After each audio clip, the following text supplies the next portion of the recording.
What if the forbidden fruit in the Garden of Eden wasn't just a story about obedience, but had something deeper? What if there was a reason God didn't want us to eat of that particular fruit? And what was the fruit? Let me explain. My whole life I've wanted to know, what was the fruit that Adam and Eve ate? I've always been a curious kid. Was it a pear? Was it an apple? What was it? And so I would read and reread the text and then realize that it was there all along. Genesis tells us that there was two trees in the garden, the tree of life and the tree of the knowledge of good and evil. Those are the two that are named. And God did not want them to eat of the tree of the knowledge of good and evil, and the name of the fruit is in the tree. It is the knowledge of good and evil. That's what the fruit is. So then the question is, why wouldn't God want them to have knowledge of good and evil? Because they were in a perfect world with no evil.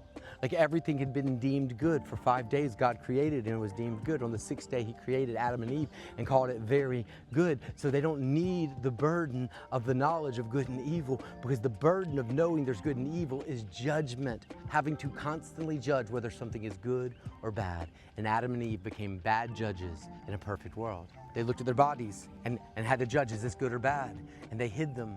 They heard God walking in the cool of the day and they had to say, is this good or bad? And they hid from Him. So if they're bad judges in a perfect world, how much more likely are we to be bad judges in a broken world? Well, I talk about that in chapter 3 of my new book, The Room with the Garden View, and you can pre-order your copy today.